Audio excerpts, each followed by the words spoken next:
ನಮಸ್ಕಾರ ಸ್ನೇಹಿತರೆ, ಗೃಹಲಕ್ಷ್ಮಿ ಯೋಜನೆಯಲ್ಲಿ ಇಂತಹ ರೇಷನ್ ಕಾರ್ಡ್ ಇದ್ದಂಥವರಿಗೆ ಬರೀ ಗೃಹಲಕ್ಷ್ಮಿ ಅಷ್ಟೇ ಅಲ್ಲ, ಅನ್ನಭಾಗ್ಯ ಕೂಡ ಕ್ಯಾನ್ಸಲ್ ಆಗುವಂಥದ್ದು ಹೌದು.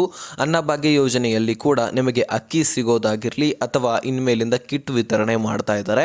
ಆ 5 ವಸ್ತುಗಳು ಕೂಡ ನಿಮಗೆ ನ್ಯಾಯಬೆಲೆ ಅಂಗಡಿಯಲ್ಲಿ ಸಿಗೋದೇ ಇಲ್ಲ. ಟೋಟಲಿ ರೇಷನ್ಸ್ ಕಾರ್ಡ್ಗಳು ಕೂಡ ರದ್ದು ಆಗುವಂಥದ್ದು. ಸೊ ಹಾಗಾದರೆ ಬನ್ನಿ, ಈ ರೇಷನ್ಸ್ ಕಾರ್ಡ್ ರದ್ದಾಗ್ಬಿಟ್ರೆ ನಿಮಗೆ ಏನೇನು ಲಾಸ್ ಆಗುತ್ತೆ, ಏನೇನು ಈಗ ಸ್ಕೀಮ್ಗಳನ್ನು ಪಡಿತಾ ಇದ್ದೀರಿ, ಏನೇನು ನೀವು ಕಳ್ಕೊಂಡಂಗಾಗತ್ತೆ, ಪ್ರತಿಯೊಂದು ಡೀಟೇಲ್ಸನ್ನು ಈ ಒಂದು ವಿಡಿಯೋದಲ್ಲಿ ನೋಡ್ತಾ ಹೋಗೋಣ. Gruhalakshmi with Annabhagya total ration ಕಾರ್ಡ್ಗಳಿಗೆ ಸಂಬಂಧಪಟ್ಟಂತಹ ಪ್ರತಿಯೊಂದು ಮಾಹಿತಿಯನ್ನು ಈ ವಿಡಿಯೋದಲ್ಲಿ ನೋಡ್ತಾ ಹೋಗೋಣ. ಚಾನಲ್ಗೆ ಸಬ್ಸ್ಕ್ರೈಬ್ ಮಾಡಿಲ್ಲ ಅಂದರೆ ಇದೇ ರೀತಿ ಲೇಟೆಸ್ಟ್ ಆದಂತಹ ಅಪ್ಡೇಟನ್ನು ತರ್ತಾ ಇರ್ತೀವಿ. ಅದಕ್ಕೆ ಸಬ್ಸ್ಕ್ರೈಬ್ ಮಾಡಿಕೊಂಡು ನೋಟಿಫಿಕೇಷನ್ ಆಲ್ ಅಂತ ಸೆಟ್ ಮಾಡಿ. ಈಗ ನಾವು ನೇರವಾಗಿ ಟಾಪಿಕ್ಗೆ ಬರೋಣ. ಸ್ನೇಹಿತರೆ, ಇಂತಹ ಮಹಿಳೆಯರಿಗೆ ಟೋಟಲಿ ಈಗ ಎಂತಹ ಮಹಿಳೆಯರು ಈಗಾಗಲೇ ಹೇಳಬೇಕಂದ್ರೆ ನಿಮಗೆ ಗೃಹಲಕ್ಷ್ಮಿ ಯೋಜನೆ ಏನು ಗ್ಯಾರಂಟಿ ಸ್ಕೀಮ್ಸ್ಗಳು ಏನು ಜಾರಿ ಆಗಿಬಿಟ್ಟಿದಾವಲ್ಲ, ಸೊ ಟೋಟಲಿ ಸುಮಾರು 15 ಲಕ್ಷಕ್ಕಿಂತ ಹೆಚ್ಚಿನ ರೇಷನ್ಸ್ ಕಾರ್ಡ್ಗಳೇ ರದ್ದು ಆಗಿಬಿಟ್ಟಿದೆ ಕೇವಲ ಒಂದೇ ವರ್ಷದಲ್ಲಿ. ಅದರಲ್ಲಿ ಈ ಕಡೆ ನೋಡಿದ್ರೆ ಇನ್ಕಮ್ ಟ್ಯಾಕ್ಸ್ GST ಪೇಯರ್ ಇದು ಒಂದು ಕಡೆ ಆದರೆ, ಇನ್ನೇನು ಅನೇಕ ಹೊಸ ರೂಲ್ಸ್ಗಳನ್ನು ತಂದುಬಿಟ್ಟು ಫೇಕ್ ಡಾಕ್ಯುಮೆಂಟ್ಸ್ಗಳನ್ನು ಹೊಂದಿರತಕ್ಕಂಥವ್ರಿಗಾಗಿರಲಿ, ಇನ್ನು ಅನೇಕ ಹೊಸ ರೂಲ್ಸ್ಗಳನ್ನು ತಂದು ನಿಮ್ಮನ್ನು ಗೃಹಲಕ್ಷ್ಮಿ ಯೋಜನೆಯಿಂದ ಹೊರಗಿಡಲಾಗ್ತಾ ಇದೆ. ಯಾಕಂದರೆ ಸರ್ಕಾರದ ಬಳಿ ಈಗ ಹಣವನ್ನು ಹೊಂದಾಣಿಕೆ ಮಾಡ್ತಾ ಇದೆ, ಹಣವನ್ನು ಹೊಂದಾಣಿಕೆ ಮಾಡಿ ದುಡ್ಡನ್ನು ಜಮಾ ಮಾಡಬೇಕಾಗಿರುತ್ತೆ. ಅಂಥದ್ರಲ್ಲಿ ಈಗ ಫೇಕ್ ಡಾಕ್ಯುಮೆಂಟ್ಸ್ಗಳಿಂದ ಈ ಗೃಹಲಕ್ಷ್ಮಿ ದುಡ್ಡನ್ನು ಪಡ್ಕೊಳ್ತಾ ಇರುವಂಥವರಿಗೆ ದುಡ್ಡು ಸರ್ಕಾರ ಎಲ್ಲಿಂದ ಕೊಡಬೇಕು? ಮೊದಲೇ ಈಗ ಎಲಿಜಿಬಲ್ ಇದ್ದಂಥವರಿಗೇ ದುಡ್ಡು ಕೊಡಲಿಕ್ಕೆ ಸರ್ಕಾರ ಹಿಂದೆ ಮುಂದೆ ನೋಡ್ತಾ ಇದೆ. ಅಂಥದ್ರಲ್ಲಿ ಈಗ ಎಲಿಜಿಬಲ್ ಇಲ್ಲದವರಿಗೆ ಎಲ್ಲಿಂದ ದುಡ್ಡು ಕೊಡಬೇಕು ಹಾಗಂತ ಹೇಳಿಬಿಟ್ಟು ಸರ್ಕಾರ ಈಗ ಅನೇಕ ಫಲಾನುಭವಿಗಳನ್ನು ಹೊರಗಿಡ್ತಾ ಇದೆ. ಯಾವ ಕಾರಣಕ್ಕಾಗಿ ಈ ರೀತಿ ಆಹಾರ ಇಲಾಖೆ ಮಾಡ್ತಾ ಇದೆ ಅಂದರೆ, ಸ್ವತಃ CM ಅವರ ಆದೇಶ.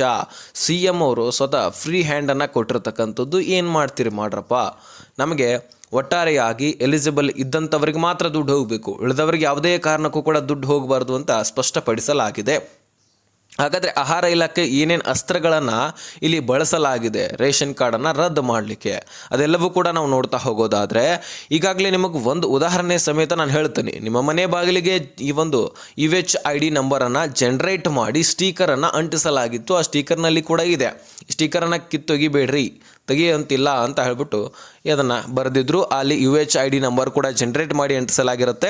ಸೊ ಅದಾದ ಬಳಿಕ ನಿಮಗೆ ಸರ್ವೆ ಕಾರ್ಯ ನಡೆಯುತ್ತೆ, ಜಾತಿ ಗಣತಿ ಅಂತ ಹೇಳ್ಬಿಟ್ಟು ಸರ್ಕಾರ ಹೇಳ್ತಾ ಇದೆ.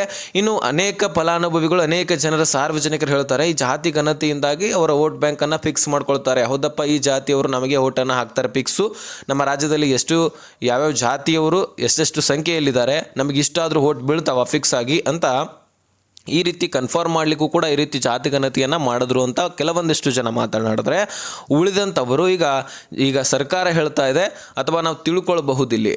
ಉದಾಹರಣೆಗೆ ಈ ಜಾತಿ ಗಣತಿಯ ಆಧಾರದ ಮೇಲೆ ಜಾತಿ ಗಣತಿ ಮಾಡೋದಿತ್ತಂದರೆ, ನಿಮ್ಮ ಕುಟುಂಬಸ್ಥರು ಎಷ್ಟು ಜನ, ಮನೆಯಲ್ಲಿ ಇಷ್ಟು ಜನ ಇರ್ತೀರಿ, ನಿಮ್ಮ ಜಾತಿ ಯಾವುದು ಅಂತ ಕೇಳಿ ಸರ್ಕಾರಕ್ಕೆ ಇನ್ಫಾರ್ಮೇಷನ್ ಕೊಡಬಹುದಾಗಿತ್ತು. ಅದಷ್ಟೇ ಅಲ್ಲದೆ ನಿಮ್ಮ ಮನೆಯಲ್ಲಿರ್ತಕ್ಕಂತಹ ಆಧಾರ್ ಕಾರ್ಡು, ವೋಟರ್ ID, ಅದೇ ರೀತಿಯಾಗಿ ರೇಷನ್ ಕಾರ್ಡನ್ನು ತೆಗೆದುಕೊಂಡು ಸರ್ಕಾರಕ್ಕೆ ಇನ್ಫಾರ್ಮೇಷನ್ ಕೊಟ್ಟಿದೆ. ಏನೇನು ನಿಮ್ಮಲ್ಲಿರ್ತಕ್ಕಂತಹ ಮಾಹಿತಿಯನ್ನು ಕಲೆಕ್ಟ್ ಮಾಡ್ಕೊಂಡ್ರಂದರೆ, ನಿಮ್ಮಲ್ಲಿ ರೇಷನ್ಸ್ ಕಾರ್ಡ್ಗಳು ಎಷ್ಟಿದ್ದಾವೆ ಇದು ಕೂಡ ಗುರುತಾಗುತ್ತೆ. ಅಂದರೆ ನಿಮ್ಮ ಮನೆಯಲ್ಲಿ ಎಷ್ಟು ಜನ ಇದ್ರಿ, ಯಾವ್ಯಾರ್ದು ರೇಷನ್ ಕಾರ್ಡ್ ಬೇರೆ ಬೇರೆ ಇದೆ, ಅದೇ ರೀತಿಯಾಗಿ ವೋಟರ್ ID ಯಾರ್ಯಾರ್ದು ಬೇರೆ ಬೇರೆ ಇದೆ. ರೇಷನ್ ಕಾರ್ಡ್ ಮುಖ್ಯವಾಗಿರ್ತಕ್ಕಂಥದ್ದು. ವೋಟರ್ ID, ಆಧಾರ್ ಕಾರ್ಡ್ ಒಂದು ಕಡೆ ಆದರೆ, ರೇಷನ್ ಕಾರ್ಡು ಒಂದೇ ಮನೆಯಲ್ಲಿ 2 ರಿಂದ 3 ರೇಷನ್ ಕಾರ್ಡ್ಗಳನ್ನು ಹೊಂದಿದ್ರೆ ಈಗ ಅಂಥವರು ಕೂಡ ಲಕ್ಷಾಂತರ ಸಿಕ್ಕಿದ್ದಾರೆ. ಹಾಗಾಗಿ ಲಕ್ಷಾಂತರ ಫಲಾನುಭವಿಗಳಿಗೆ ದುಡ್ಡು ಹೋಗಿಲ್ಲ. ಈಗ ಒಂದೇ ಕುಟುಂಬದಲ್ಲಿ 2 3 ರೇಷನ್ಸ್ ಕಾರ್ಡ್ಗಳನ್ನು ನೀವು ಮಾಡಿಸ್ಕೊಂಡ್ಬಿಟ್ರೆ ಸರ್ಕಾರ ಎಷ್ಟೊಂದು ಹೊರೆ ಬೀಳ್ತಾ ಇದೆ. ಅದೆಲ್ಲವೂ ಕೂಡ ಸರ್ಕಾರಕ್ಕೆ ಈಗ ಉಚಿತವಾಗಿ ಹೊರೆ ಬಿದ್ದ ಹಾಗೆ. ಈಗ ಅಣ್ಣ ತಮ್ಮಂದಿರಿದ್ರೆ ಅಥವಾ ಹಿರಿಯ ನಾಗರಿಕರ ಇದ್ದರೂ, ನಿಮ್ಮ ಮನೆಯಲ್ಲಿ ಅಣ್ಣ ತಮ್ಮಂದಿರಿದ್ದು ಟೋಟಲಿ 3 ರೇಷನ್ ಕಾರ್ಡ್ಗಳನ್ನು ನೀವು ಹೊಂದಿದ್ದೀರಿ, ಎಲ್ಲರದ ಹೆಸರನ್ನು ಒಂದೇ ರೇಷನ್ ಕಾರ್ಡ್ನಲ್ಲಿ ಕೂಡ ಸೇರ್ಪಡೆ ಮಾಡುವಂತಹ ಸರ್ಕಾರ ಅವಕಾಶ ಮಾಡಿಕೊಟ್ಟಿದೆ. ಹಾಗಾಗಿ ನೀವು ಒಂದೇ ರೇಷನ್ ಕಾರ್ಡ್ನಲ್ಲಿ ಹೆಸರನ್ನು ಸೇರ್ಪಡೆ ಮಾಡಿಕೊಂಡ್ರೆ ನಮ್ಮಲ್ಲಿ ಯಾವುದೇ ತೊಂದರೆ ಇಲ್ಲ, ನಿಮ್ಗೆ ದುಡ್ಡು ನಾವು ಜಮಾ ಮಾಡ್ತೀವಿ ಅಂತ ಸರ್ಕಾರ ಹೇಳ್ತಾ ಇದೆ. ಆದರೆ ಅನೇಕ ಕುಟುಂಬಸ್ಥರು ಅಣ್ಣಂದು ಬೇರೆ, ತಮ್ಮಂದು ಬೇರೆ ಅಥವಾ ತಂದೆಯಂದು ಬೇರೆ, ಹೀಗೆ 3 ರೇಷನ್ ಕಾರ್ಡ್ಗಳನ್ನು ಒಂದೇ ಮನೇಲಿ ಇಟ್ಕೊಂಡು ಟೋಟಲಿ ಪ್ರತಿ ತಿಂಗಳು ಕೂಡ ಪ್ರತಿಯೊಂದು ಕಂತಿನಲ್ಲಿ ಕೂಡ 6,000 ದುಡ್ಡನ್ನು ಇದುವರೆಗೂ ಕೂಡ ಪಡ್ಕೊಳ್ತಾ ಇದ್ರು. 40,000 ಜಮಾ ಆಗುವ ಜಾಗದಲ್ಲಿ 1,20,000 ಜಮಾ ಆಗ್ತಾ ಇತ್ತು. ಹೀಗಾಗಿ ಸರ್ಕಾರಕ್ಕೆ 80,000 ಒಂದೇ ಕುಟುಂಬದಲ್ಲಿ ಲಾಸ್ ಆಗಿದೆ. ಈಗ ಅನೇಕ ಲಕ್ಷಾಂತರ ಕುಟುಂಬದಲ್ಲಿ ಸರ್ಕಾರಕ್ಕೆ ಲಾಸ್ ಆಗಿದೆ. ಎಷ್ಟೊಂದು ದುಡ್ಡು ಖರ್ಚು ವೆಚ್ಚ ಆಗಿರಬಹುದು ವಿಚಾರ ಮಾಡಬಹುದು. ಹಾಗಾಗಿ ಸರ್ಕಾರ ಒಂದು ಮಹತ್ವದ ಹೆಜ್ಜೆ ಇಟ್ಟು ಜಾತಿ ಗಣತಿಯ ಜೊತೆಗೇನೆ ರೇಷನ್ಸ್ ಕಾರ್ಡ್ಗಳಿಷ್ಟಿದ್ದಾವೆ, ಯಾವ ಮನೆಯಲ್ಲಿ ಎಷ್ಟು ಸರ್ಕಾರಿ ನೌಕರಸ್ಥರಿದ್ದಾರೆ ಅವ್ರದ್ದು ರೇಷನ್ ಕಾರ್ಡ್ BPL ಇದೆಯಾ ಅಥವಾ APL ಇದೆಯಾ ಅದನ್ನು ಕಂಡು ಹಿಡಿಯೋದು, BPL ಇದ್ದರೆ APLಗೆ ಕನ್ವರ್ಟ್ ಮಾಡೋದು. ಇಲ್ಲಿ ಡಿಫ್ರೆನ್ಸ್ ಏನಪ್ಪ, ನಮ್ಮ ಗೃಹಲಕ್ಷ್ಮಿ ಅಂತೂ ಸಿಗುತ್ತೆ BPL ಮತ್ತು APL ದವರಿಗೆ, ಹಾಗಾಗಿ ಬದಲಾವಣೆ ಮಾಡಿ ಏನು ಮಾಡ್ತಾರೆ ಅಂತ ನೀವು ಕೇಳ್ಬೋದು. ಈ ಯೋಜನೆಯಲ್ಲಿ ಅಷ್ಟೇ ಅಲ್ಲದೆ ಬೇರೆ ಬೇರೆ ಯೋಜನೆಯಲ್ಲಿ ಬದಲಾವಣೆ ಆಗ್ತಿರ್ತವೆ. ಈಗ ಯಾವುದೇ ಒಂದು ಬಡ ವ್ಯಕ್ತಿಗಳಿಗೆ ಈಗ ಸಾಲಗಳನ್ನು ಸರ್ಕಾರ ಕೊಡ್ಲಿಕ್ಕೆ ಮುಂದಾದರೆ BPL ಕಾರ್ಡ್ ಇದ್ದವರಿಗೆ ಮೊದಲು ಅತಿ ಕಡಿಮೆ ಬಡ್ಡಿ ದರದಲ್ಲಿ ಸಾಲವನ್ನು ಕೊಡುವಂಥದ್ದು. ಈ ರೀತಿ ಸರ್ಕಾರ ಮುಂದಾಗತ್ತೆ ಬಡವರಿಗೆ ಹೆಲ್ಪ್ ಮಾಡಲಿಕ್ಕೆ. ಉದಾಹರಣೆ ನೀವು ಆಯುಷ್ಮಾನ್ ಕಾರ್ಡ್ನಲ್ಲಿ ನೋಡ್ಬೋದು, 5 ಲಕ್ಷದವರೆಗೂ ಕೂಡ ಉಚಿತವಾಗಿ ಚಿಕಿತ್ಸೆಯನ್ನು BPL ರೇಷನ್ ಕಾರ್ಡ್ ಇದ್ದಂಥವರು ಪಡ್ಕೊಂಡ್ರೆ 3 ಲಕ್ಷದವರೆಗೂ ಕೂಡ APL ದವ್ರಿಗೆ ಕೊಡ್ತಾರೆ. ಹೀಗೆ 2 ಲಕ್ಷ ಡಿಫ್ರೆನ್ಸನ್ನು ಅಲ್ಲಿ ಕಾಣ್ತೀವಿ. ಇನ್ನು ಕ್ಯಾನ್ಸರ್ ರೋಗಿಗಳಿಗೆ ಫ್ರೀಯಾಗಿ ಚಿಕಿತ್ಸೆ ರೇಷನ್ ಕಾರ್ಡ್ ಇದ್ದಂಥವರಿಗೆ BPL ರೇಷನ್ ಕಾರ್ಡ್ ಇದ್ದಂಥವ್ರಿಗೆ ಕೊಟ್ಟರೆ APL ರೇಷನ್ ಕಾರ್ಡ್ ಇದ್ದಂಥವರಿಗೆ ಕಡಿಮೆ ದರದಲ್ಲಿ ಇಲ್ಲಿ ಒಂದು ಚಿಕಿತ್ಸೆಯನ್ನು ಮಾಡಲಾಗ್ತದೆ. ಒಟ್ಟಾರೆಯಾಗಿ ಅದಕ್ಕೆ ಬಹಳಷ್ಟು ಡಿಫ್ರೆನ್ಸ್ ಇದೆ, ಅದು ನಮಗೆ ಗೊತ್ತಿರಬೇಕಾಗತ್ತೆ. ಹೀಗೆ ಪ್ರತಿಯೊಂದು ಬೇರೆ ಬೇರೆ ಸ್ಕೀಮ್ಸ್ಗಳಲ್ಲಿ ಡಿಫ್ರೆನ್ಸನ್ನು ನಾವು ಕಾಣ್ತೀವಿ. ಈ ಸ್ಕೀಮ್ನಲ್ಲಿ ಕಾಣಲಿಲ್ಲ ಅಂದರೆ ಬೇರೆ ಬೇರೆ ಸ್ಕೀಮ್ಸ್ಗಳಲ್ಲಿ ಇರುತ್ತೆ. ಅದೇ ರೀತಿಯಾಗಿ ನಿಮ್ಮ ಮನೆಯಲ್ಲಿ 4 ವೀಲರ್ ವಾಹನಗಳು ಎಷ್ಟಿದ್ದಾವೆ ಅದರ ಆಧಾರದ ಮೇಲೆ ಕೂಡ BPL ಕೊಡಬೇಕಾ APL ಕಾರ್ಡ್ ಕೊಡಬೇಕಾ ಅನ್ನುವಂಥದ್ದು ಕೂಡ ನಿರ್ಧಾರವಾಗುತ್ತೆ. ಇನ್ನು ನಿಮ್ಮ ಹೊಲ ಗದ್ದೆಗಳು ಎಷ್ಟಿದೆ, 3 ಹೆಕ್ಟರ್ಗಿಂತ ಹೆಚ್ಚಿದೆಯಾ ಅಥವಾ ಕಡಿಮೆ ಇದೆಯಾ, ವಾರ್ಷಿಕ ಆದಾಯ ಕೂಡ ಎಷ್ಟಿದೆ ಅದನ್ನು ಕೂಡ ಗುರುತು ಹಿಡಿಯುವಂತಹ ಕೆಲಸ ಅಲ್ಲಿ ಮಾಡ್ತಾರೆ. ಇನ್ನು ದೊಡ್ಡ ದೊಡ್ಡ ವಾಹನಗಳಿದ್ರೆ ನಾನು ಹೇಳ್ತಾ ಇದ್ದೀನಿ, ನಿಮ್ಮ ರೇಷನ್ ಕಾರ್ಡ್ ಕೂಡ ರದ್ದಾಗುವಂಥದ್ದು. ಅದರಲ್ಲಿ ವೈಟ್ ಬೋರ್ಡ್ ಕಾರ್ ಅಂತ ಯೆಲ್ಲೋ ಬೋರ್ಡ್ ಕಾರ್ ಅಂತ ಬರುತ್ತೆ. ಅದರಲ್ಲಿ ಮುಖ್ಯವಾಗಿ ವೈಟ್ ಬೋರ್ಡ್ ಕಾರ್ ಅಂತ ಏನಾದರೂ ಇದ್ದಿದ್ದೆ ಆದರೆ ನಿಮ್ಮ ರೇಷನ್ ಕಾರ್ಡ್ ಕೂಡ ರದ್ದಾಗುವಂಥದ್ದು.